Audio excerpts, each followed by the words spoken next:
두 번째 방법, 이제 간접 경매 신청입니다. 뭐냐? 내가 경매를 신청하는 건 아닌데 내가 낙찰은 받을 거다. 무슨 소리냐? 아까 허그에서 27억 가압류가 들어갔다고 그랬죠? 그러니까 이 가압류를 걸었다는 거는 여기 보증공사에서도 이걸 회수를 해야 되잖아요. 돈을 그냥 날리면 안 되니까 다 경매를 쳐버릴 겁니다. 얘네들이. 그래서 뭐 돈 날리면 날리는 거고 우선 얘네들은 다 경매를 치거든요. 그러니까 조금 있으면 알아서 경매를 할 거예요. 시작을. 그럼 최소한 나는 경매 실행 비용은 조금 절약할 수가 있겠죠. 그러면 거기서 나는 배당 신청을 꼭 하셔야 돼요. 임차인은 꼭 배당 신청을 꼭 하시고 어차피 돈 다 받을 수 있으니까 무조건 배당 신청은 하셔야 됩니다.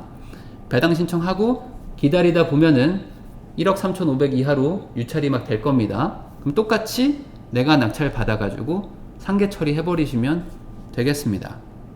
아시겠죠? 그 이후는 똑같습니다. 아까와. 그래서 경매 실행 비용을 조금 세이브할 수 있으니까 그러니까 뭐 요게 나쁘지 않을 수도 있어요.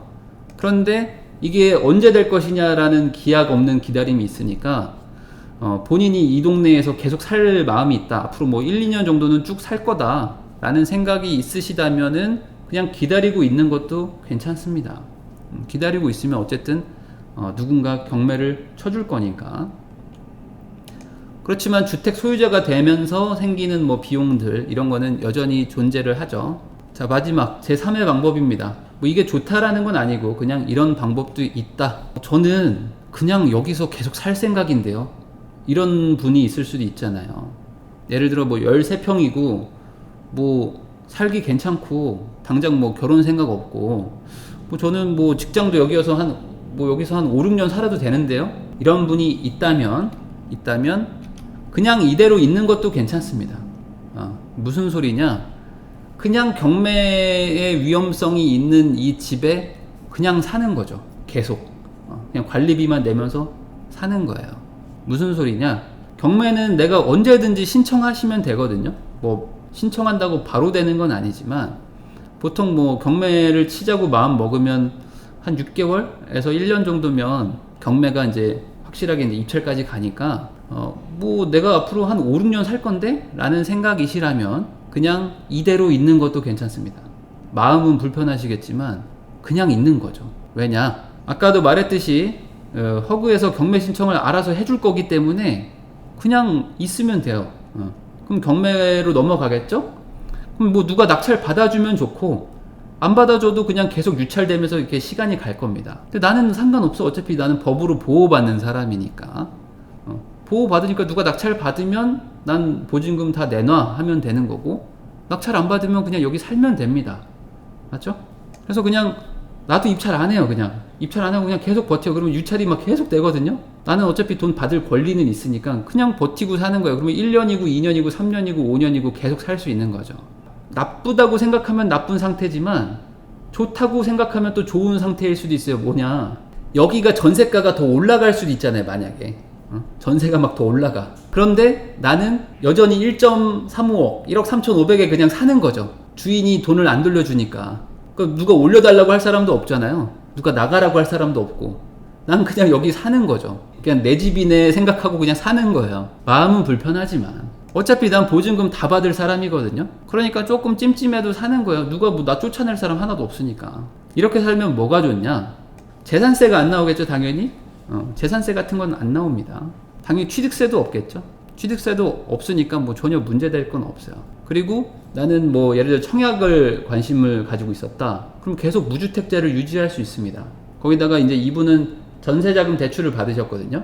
그러니까 대출금 갚으면서 그냥 돈 모은다 생각하고 그냥 사는 거죠. 마음은 답답하죠, 당연히. 마음은 답답하겠죠. 그렇지만 어차피 오래 살 거라면 그냥 이러고 버티고 있는 것도 괜찮을 수도 있어요. 언제까지? 누가 낙찰 받을 때까지 나는 이 집에서 계속 살 수 있는 거예요. 내 집처럼. 무주택자를 유지하면서. 자, 이게 낙찰되려면 현실적으로 시세가 1억 6천에서 7천 정도는 가줘야 됩니다. 그러면 아마 누군가가 낙찰을 받아줄 수도 있는데 그때가 언제냐는 모르죠. 그리고 더 떨어질 수도 있고 뭐 알 수는 없어요. 근데 떨어지면 어때? 그냥 난 여기 사는 거죠. 계속 사는 거야 그냥. 근데 대전제가 있죠.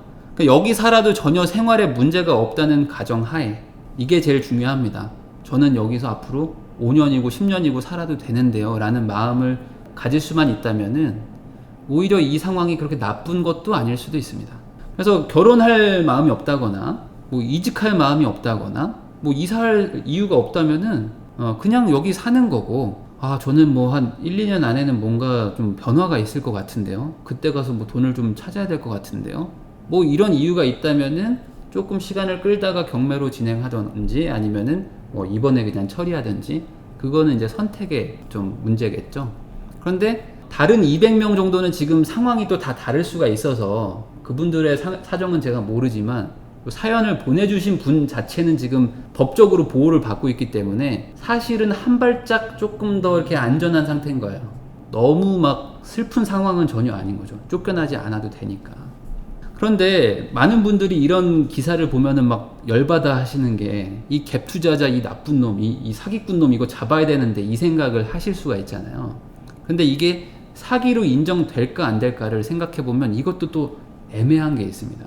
사기라는 거는 처음부터 돈을 돌려주지 않을 목적이 있어야 되는데, 이 200채, 뭐 280채를 가지고 있다는 이 분이 처음부터 돈을 돌려주지 않을 목적이 있었는가? 이거에 대해서는 또 따져봐야 되는 거예요. 왜냐면 1억 6천짜리 집을 사서 전세를 1억 4천에 맞췄다는 거면 어찌됐든 이 집을 팔면 1억 6천이 생긴다는 거기 때문에, 그래서 이거를 전세 줬다는 게 사기죄로 성립이 잘 안 됩니다. 이게 사기죄가 된다면 이 세상의 모든 집주인들은 다 사기 미수가 되는 거죠.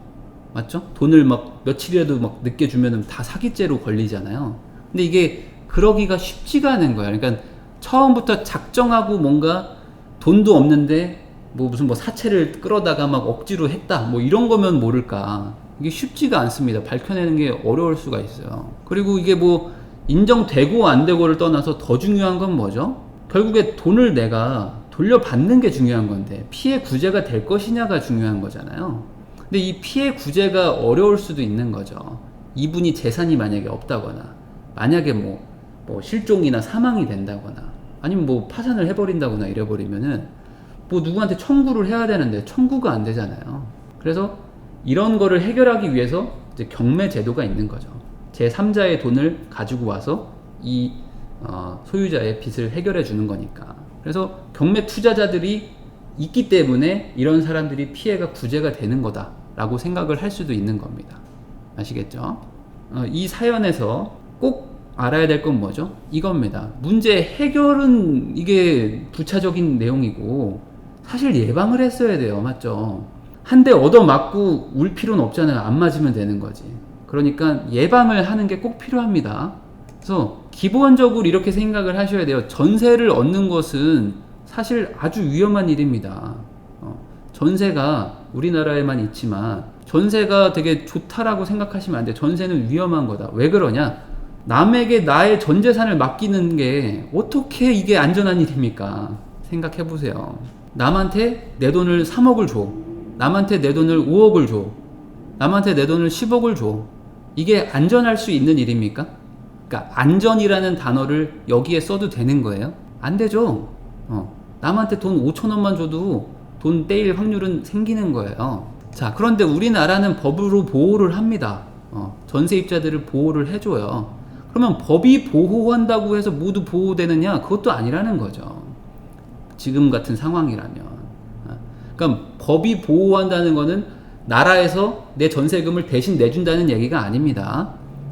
보호를 해서 뭐 낙찰자, 경매 낙찰자한테 돈을 대신 받으라는 권리를 주는 것 뿐이지, 전세가 안전하다 이건 절대 아니라는 거죠. 자, 꼭 하셔야 되는 게 있어요. 꼭 하셔야 되는 건. 첫 번째, 시세 확인입니다. 시세를 꼭 확인하고 전세를 들어가셔야 돼요. 자, 대부분 우리나라 사람들은 대부분 중개사 말만 믿고 대충 계약을 합니다. 보통 집을 알아보러 다니는 사람들이 한 달에 걸쳐서 그 지역을 막 3번, 4번 방문해서 중개사들도 막 5-6개 가가지고 여기도 가보고 저기도 가보고 막 이 집 저 집 막 들렸다가 막 여긴 얼마예요, 저긴 얼마예요 이렇게 하면서 막 집을 알아보고 계약하는 사람 거의 없고, 대부분 그냥 한 곳이나 2곳 정도 가서 사장님 뭐 집 나온 거 있어요? 그럼 걱정하지 마요. 저 따라오세요. 이 동네는 제가 다 가지고 있어요. 뭐 다 연계되고 있으니까 걱정하지 마세요. 제가 이 동네 나온 집 싹 다 보여드릴게. 너무 다행이다. 감사해요. 하면서 저 어디 가면 돼요? 오세요. 제가 오늘 집 딱 5개 보여드릴게. 이 동네에 집 5개밖에 없거든. 하면서 1, 2, 3, 4, 5 대충 보고 이거 얼마예요? 이거 원래 시세가 1억 4천인데 주인한테 얘기하면 한 500 깎아줄 것 같아. 그러면 어떻게 1억 3천5백에 계약할 거야? 세대? 이렇게 가죠 보통. 네네네 계약할게요 하면서 그냥 쭉 그냥 그렇게 흘러가면서 계약서 쓰고 있는 본인을 이제 발견하게 되죠. 중개사 믿으시면 안 되는 거예요. 중개사들이 나쁘다는 게 아니고 중개사 말만 믿지 말라는 거죠. 중개사 말만 믿으면 꼭 뭔가 불확실성이 생기는 거예요. 자, 계약서를 쓰기 전에 내가 본 집이 너무 마음에 들어. 그러면은 그 집을 다시 한번 가보세요. 중개사랑 헤어지고.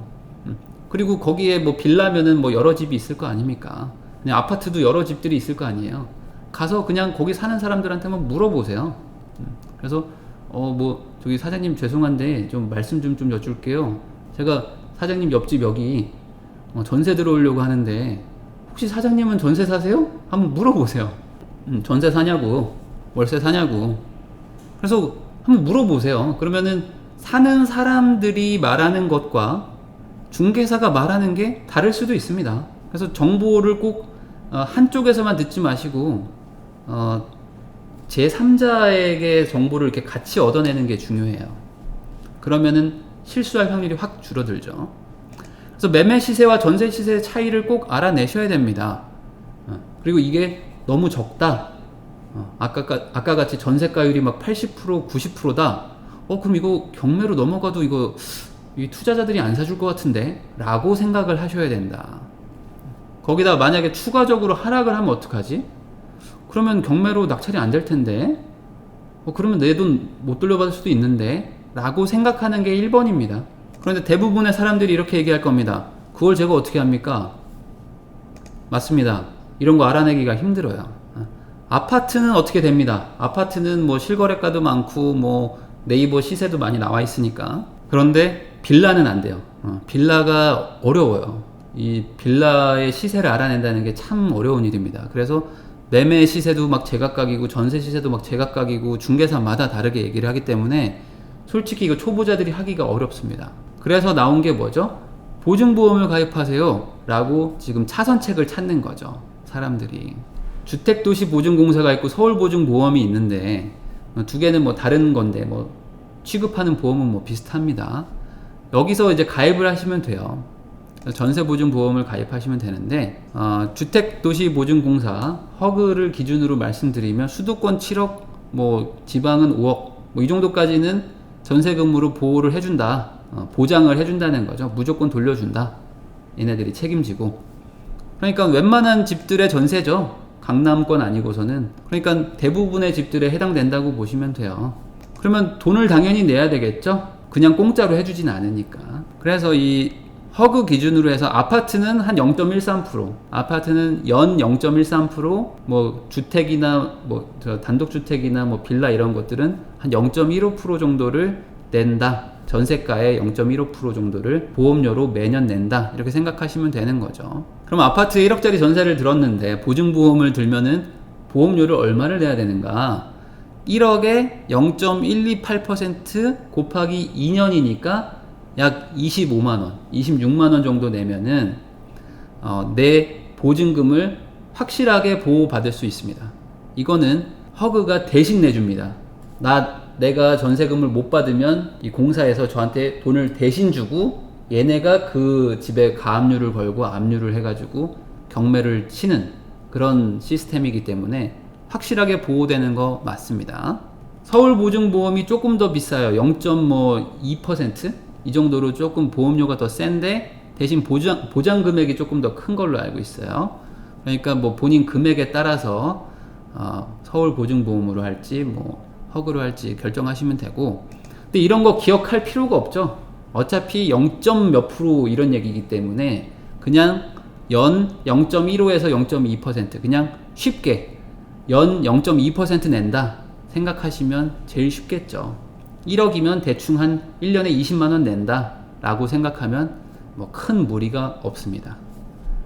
맞죠? 그러니까 시세조사를 잘 하시는 게 최고 좋은데, 시세조사 능력이 없는 경우에는 그냥 1년에 한 전세가의 0.2% 정도 보험료 내면 보장 받는데, 그래? 그러면은 우리는 뭐 시세조사 능력이 없으니까 전세 살고 싶은데 그러면 그냥 이거 보증보험 들까? 이렇게 생각하시면 돼요. 그럼 뭐 한 40만원 내고 그냥 살면 되는 거니까 마음 편하게. 그런데 저는 맨날 말하죠. 월세도 좋다. 월세가 절대 나쁜 게 아니다. 제가 일부러 여기다 앞에다가 붙였습니다. 속 편한 월세도 좋다. 월세가 가장 속 편합니다. 가장 속 편하고 가장 안전한 방법이에요. 월세가. 제가 생각할 땐 그렇습니다. 왜 그러냐? 절대 진리. 내 돈은 내가 들고 있는 게 가장 안전한 거죠. 자, 물론 보증보험사에서 보장을 해줍니다. 보장을 무조건 해주는데 전세를 해도 되잖아요. 보험료 조금 내면 끝인데. 맞습니다. 그건 맞는데 내 돈은 내가 들고 있는 게 최고 좋아요. 저는 그런 주의입니다. 대부분의 사람들은 이런 얘기를 합니다. 전세 사는 게 훨씬 싸요. 월세가 더 비싸잖아요. 라고 얘기들을 하시는데, 월세 자체가 비싼 게 아닙니다. 전세 대비, 전세 자금 대출 이자 대비 월세가 비싼 거죠. 그러니까 월세 자체가 비싸다기보다는 전세 대비해서 상대적으로 월세가 조금 더 이자를 더 내는 느낌이라서 월세가 비싸 보이는 거예요. 맞죠?